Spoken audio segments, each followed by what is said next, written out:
Hello friends, welcome back speed news channel நண்பர்களே. இன்னைக்கு இந்த வீடியோவில் மிக முக்கியமான ஒரு ஆன்மீக தாள்களை தான் இப்போ இந்த வீடியோவில் அதிரடியாக பார்க்க போகிறோம். ஆன்மீக தாள்களை அதிரடியாக பார்க்கறதுக்கு முன்னாடி எதை பற்றிய ஆன்மீக தாள்கள் அப்படிங்கிறத ஷேர் பண்ணுறேன், அதை தெரிஞ்சுக்குங்க.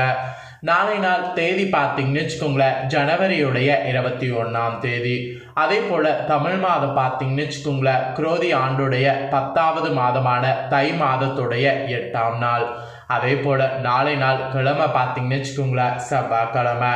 நாளை நாள் வரக்கூடிய இந்த செவ்வாய்க்கிழமை சாதாரணமாக வரக்கூடிய செவ்வாய்க்கிழமை கிடையாது. மிகவும் முக்கியமான எச்சரிக்கையான ஒரு செவ்வாய்க்கிழமை என்று சொல்லலாம். அப்படி என்ன முக்கியமான எச்சரிக்கையான செவ்வாய்க்கிழமை அப்படின்னு கேட்குறீங்களா? நாளைய செவ்வாய்க்கிழமை பார்த்தீங்கன்னு வச்சுக்கோங்களேன், தை மாதத்தில் வந்திருக்கு. ஆக்சுவலி தையில் வந்திருக்கக்கூடிய செவ்வாய்க்கிழமை சாதாரணமாக வரக்கூடிய செவ்வாய்க்கிழமை கிடையாது. மிகவும் சக்தி வாய்ந்த ஒரு நாளாக சொல்லப்படுது. ஒவ்வொரு செவ்வாய்க்கிழமைக்குமே ஒவ்வொரு சக்தி இருக்கும். அதில் தை மாதத்தில் எக்ஸ்ட்ரா ஒரு சக்தி நிறைந்திருக்கு. தை மாதமே ஒரு சக்தி வாய்ந்த மாதமாக சொல்லப்படுது.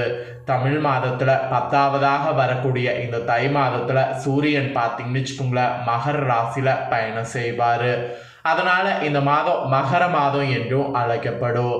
அது மட்டும் இல்லாமல் சூரியனுடைய சக்தி அதிகமாக வலுவாக இருக்கக்கூடிய மாதம் இந்த மாதம். இந்த மாதத்தில் தெய்வீகமான சக்திகள் நிறைந்து இருக்கும். இது மட்டும் இல்லாமல் தை பிறந்தால் வழி பிறக்கும் அப்படிங்கிற பழமொழி கூட இந்த மாதத்துக்கு சொல்லப்படும். இந்த தை மாதம் தான் எல்லாத்துக்குமே முதன்மையான மாதமாகவும் விளங்குது. இப்பேற்பட்ட தைல வரக்கூடிய ஒவ்வொரு நாட்களுமே சிறப்பான நாட்கள் தான். அதில் தைல வரக்கூடிய செவ்வாய்க்கிழமை ரொம்ப சிறப்பான செவ்வாய்க்கிழமை. ஸோ தையில தான் பார்த்தீங்கன்னு வச்சுக்கோங்களேன், செவ்வாய்க்கிழமையை விடக்கூடாது என்று ஆன்மீகத்தில் ஒரு புத்தகத்தில் சொல்லப்பட்டிருக்கு. ஸோ அதனால் தையில வரக்கூடிய 2வது செவ்வாய் நாளை நாள். ஸோ நாளைய செவ்வாய்க்கிழமை பண்ண வேண்டிய ஒரு பரிகாரத்தை தான் இந்த வீடியோவில் உங்களுக்கு ஷேர் பண்ண போகிறேன். இந்த பரிகாரம் பார்த்தீங்கன்னு வச்சுக்கோங்களேன், ரொம்ப சிம்பிளாக இருக்கும். ஆனால் இதனால் நமக்கு கிடைக்கக்கூடிய பலன் ரொம்ப அதிகமாக இருக்கும். ஸோ செவ்வாய்க்கிழமை பண்ண வேண்டிய பரிகாரம் என்ன, அதை பண்ணுறதுனால நம்ம லைஃப் எப்படி மாறும் அப்படிங்கிறது எல்லாமே தெளிவாக இந்த வீடியோவில் இப்போ நான் உங்களுக்கு சொல்கிறேன். ஸோ இந்த தை செவ்வாய்க்கிழமையில் துர்க்கை பரிகாரம் தான் பண்ண போகிறோம். துர்க்கை அப்படின்னாவே யாருன்னு கேட்குறீங்களா? துர்க்கை அப்படிங்கிறவங்க சிவன் கோவிலில் இருக்கக்கூடிய சக்தி வாய்ந்த ஒரு பெண் தெய்வம். இந்த தெய்வத்தை வழிபாடு செய்யக்கூடிய அத்தனை பேருக்குமே சகல விதமான செல்வங்களும் கிடைக்கும், சகல விதமான நன்மைகளும் உண்டாகும். துர்க்கையுடைய பரிகாரம் சாதாரண பரிகாரம் கிடையாது. அது ரொம்பவே சக்தி வாய்ந்த பரிகாரம். துர்க்கை பரிகாரம் நாம் செய்து துர்க்கை அம்மனை நாம் வசியம் செய்துட்டாவே போதும், நம்ம வாழ்க்கையில் எந்த ஒரு பிரச்சனையுமே பெரிதும் இருக்காது. வாழ்க்கையில் பிரச்சனை பெரிதும் இருக்காமல் இருக்க தை செவ்வாய்க்கிழமையில் துர்க்கை பரிகாரம் எப்படி பண்ணுங்கிறத இப்போ நான் இந்த வீடியோவில் எக்ஸ்பிளைன் பண்ண போகிறேன். இந்த பரிகாரத்தை கண்டிப்பாக அனைவரும் தெரிஞ்சுக்குங்க. தெரிஞ்சு இந்த பரிகாரத்தை பண்ணி பயன்பெறுங்க. சரி வாங்க, இந்த பரிகாரம் எப்படி பண்ணுங்கிறத பார்க்கலாம். செவ்வாய்க்கிழமை என்றாலே நம்ம நினைவிற்கு ஃபர்ஸ்ட் வருவது துர்க்கை அம்மன் தான். ஒரு சில பேர் செவ்வாய்க்கிழமையில் முருகரையே வழிபாடு செய்வீங்க. அதில் எந்த ஒரு தவறும் கிடையாது. செவ்வாய்க்கிழமை நாளை நாள் முருகரையும் துர்க்கை அம்மனையும் எந்த ஒரு குடும்பம் தொடர்ந்து வழிபாடு செய்து வருகிறோமோ அந்த குடும்பத்தில் கண் திருஷ்டியால் பாதிப்பு வராது. எல்லாத்த விட கடன் சுமை இருக்கிறதெல்லாம் குறையும். கடன் சுமையே வராமல் வராது. கெட்ட சக்தியால் பாதிப்புகள் கூட வரவே வராது. ஸோ இந்த தெய்வங்களை வழிபாடு செய்யாமல் இருந்தோன்னு வச்சுக்கோங்களேன், இப்போ நான் சொன்ன எல்லா ப்ராப்ளங்களும் வரும். கடன் சுமை வரும், கெட்ட சக்தியால் பாதிப்பு வரும். ஸோ இந்த மாதிரி பாதிப்புகள் இதெல்லாம் வராமல் இருக்க நாம் செய்ய வேண்டிய ஒரு தாந்திரிகமான பரிகாரம் தான் இந்த பரிகாரம். ராகு கேது தொல்லை ஜாதக கட்டத்தில் பிரச்சனை இருக்கிறவங்க கூட நாளை நாள் நான் சொல்லக்கூடிய பரிகாரம் செய்தீங்கன்னா உங்கள் பிரச்சனை சரியாகும். சுபகாரிய தடை இருந்ததுன்னா அந்த தடை நீங்கும். வீட்டில் கஷ்டம் இருந்ததுன்னா அந்த கஷ்டம் இருக்காது. நாளை தை மாதத்தில் வரக்கூடிய செவ்வாய்க்கிழமை வீட்டில் இருக்கக்கூடிய பீட தரித்திரத்தை விரட்டி அடிக்க, அம்பாளை வீட்டிற்குள் வரவேற்க நாளை நாள் துர்க்கை அம்மனை நினைத்து செய்ய வேண்டிய ஒரு எளிய தாந்திரிக பரிகாரம் இது. இந்த எளிய தாந்திரிக பரிகாரம் நீங்கள் செய்யறதுனால உங்கள் வாழ்க்கை விதி நிச்சயமாக மாறும். ஸோ மாறுவதற்கு தை செவ்வாயில் துர்கை பரிகாரம் எப்படி பண்ணும் அப்படிங்கிறத உங்களுக்கு தெளிவாக இந்த வீடியோவில் வந்து ஷேர் பண்ணுறேன். அதை இப்போ நோட் பண்ணிக்கோங்க. செவ்வாய்க்கிழமையில் வீட்டில் இருக்கக்கூடிய பெண்கள் உங்களுடைய வீட்டு வேலைகள் எல்லாம் ஃபஸ்ட்டு முடித்துருங்க. காலையில் எந்திரிச்சதுலேருந்து உங்கள் வீட்டில் இருக்கக்கூடிய அன்றாட வேலைகள் எல்லாத்தையுமே வந்து முடித்துருங்க. முடித்து விட்டுட்டு வீட்டை கூட்டி சுத்தம் செய்து விடுங்க. வீட்டை கூட்டி சுத்தம் செய்ததுக்கு பின்னாடி காலையிலையோ இல்லைனா மாலையிலையோ எந்த நேரத்தில் வேண்டுமானாலும் பூஜை அறையில் ஒரு விளக்க ஒன்று ஏற்றி வைத்து விடுங்க. அதுக்கப்புறம் துர்கை அம்மனுடைய படம் இருந்தால் அந்த துர்கை அம்மனுடைய படத்தை வணங்கி கொள்ளுங்க. இல்லை என்றாலும் பரவாயில்ல, வீட்டில் ஏதாவது ஒரு அம்பாள் படம் இருந்தால் அந்த அம்பாள் படத்தை வேண்டிக் கொள்ளுங்க. அந்த அம்பாள் படத்திற்கு முன்பாக இப்போ நான் சொல்லக்கூடிய இந்த பரிகாரத்தை செய்யலாம், தவறு கிடையாது.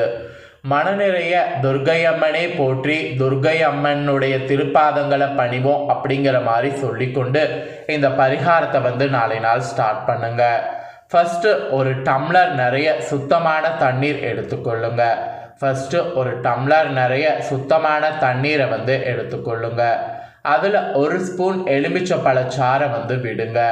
அதுக்கப்புறம் ஒரு கைப்பிடி அளவு கல்லுப்பு போடுங்க. நல்லா நோட் பண்ணிக்கோங்க. ஒரு டம்ளர் நிறைய சுத்தமான தண்ணீர் எடுத்துக்கொள்ளுங்க. அதில் ஒரு ஸ்பூன் எலுமிச்சை சாறு வந்து போடுங்க. அப்புறம் ஒரு கைப்பிடி அளவு கல்லுப்பு போடுங்க. இது ரெண்டையும் போட்டதுக்கு பின்னாடி அதில் செவ்வரளி பூவை வந்து போடுங்க. செவ்வரளி பூ இருந்தால் 2 அந்த தண்ணீரில் போடுங்க, இல்லைனாலும் பரவாயில்லை. போட்டதுக்கு பின்னாடி அம்மன் திருவுருவ படத்திற்கு முன்பாக அதை வைத்துவிட்டு மனமுருகி பிரார்த்தனை செய்து கொள்ளுங்க. உங்களுக்கு நிறைய கஷ்டங்கள் இருக்கும், அந்த கஷ்டங்கள் எல்லாமே மன உருகி பிரார்த்தனை செய்து கொள்ளுங்க. அப்புறம் வீட்டில் இருக்கக்கூடிய கண் திருஷ்டி, சூன்யம், கெட்ட சக்தி, செய்வினை, எதிர்மறை ஆற்றல், இந்த மாதிரி அனைத்துமே வீட்டிலேருந்து வெளியேற வேண்டும் அப்படிங்கிற கோரிக்கையை வைங்க. வீட்டில் தெய்வ சக்தி மட்டும்தான் நிலைத்திருக்க வேண்டும் அப்படிங்கிற மாதிரி சொல்லுங்க. அதில் துர்கை அம்மனான நீயே எங்கள் வீட்டில் நின்று தங்க வேண்டும் என்று மன உருகி பிரார்த்தனை வந்து பார்த்தீங்கன்னு வச்சுக்கோங்களேன், அந்த தாய்க்கு முன்னாடி செய்து கொள்ளுங்க. இந்த மாதிரி பிரார்த்தனை செய்து கொண்டதுக்கு பின்னாடி இந்த தீர்த்தத்தை கொண்டு போய் உங்கள் வீட்டு நிலைவாசல் படியில் இருந்தால் வீட்டிற்குள்ளே வந்து தெளித்து கொண்டு வர வேண்டும். அதாவது இந்த தீர்த்தத்தை கொண்டு போய் நிலவாச படியில் நின்றுட்டு இருந்து அந்த இடத்துல இருந்து வீட்டிற்குள்ளே இந்த தண்ணிகளை அப்படியே தெளித்து கொண்டு வர வேண்டும். வீட்டோடைய மூளை முடுக்குகள் எல்லாமே தெளிக்க வேண்டும். பூஜரையிலையும் தெளிக்க வேண்டும். வெளியிலிருந்து உள்பக்கமாக தெளித்து வாருங்க. உள்ளிருந்து வெளியே போகக்கூடாது, வெளியிலிருந்து உள்பக்கமாக தெளித்து வாருங்க. தெளித்து வரும்போது ஓம் துர்கை அம்மனே காப்பாய், ஓம் துர்கை அம்மனே காப்பாய் அப்படிங்கிற மாதிரி சொல்லிக்கொண்டு அந்த தீர்த்தத்தை தெளித்து விட்டுருங்க. எல்லா இடங்கள்லையும் தெளித்ததுக்கு பின்னாடி மீத இருக்கக்கூடிய தண்ணீரை வீட்டை சுற்றியும் தெளிச்சிருங்க. அவ்வளோதாங்க, உங்கள் வீட்டில் பிடித்த தருதரை எல்லாமே வந்து நீங்கும். உங்கள் வீட்டிற்கு காம்பவுண்ட் சுவர் இருக்கிறது என்றால், வீடு சுற்றி இடம் இருக்கிறது என்றால் அந்த இடத்துல கூட கண்டிப்பாக வந்து தெளித்து விடணும். அப்படி இல்லை என்றால் வீட்டு மொட்டை மாடியில் கொண்டு போய் சுற்றி தெளித்து விட்டு விடுங்க. அவ்வளவுதாங்க. இந்த பரிகாரத்தை நாளை தை செவ்வாயில் நீங்கள் செய்து பாருங்கள். வீட்டில் தங்கி இருக்கக்கூடிய எவ்வளவு பெரிய நெகட்டிவ் எனர்ஜியாக இருந்தாலும் வீட்டை விட்டு வெளியேறும். அந்த துர்கை அம்பாள் உங்கள் வீட்டில் குடியேறி நல்லதை மட்டும் செய்வாங்க.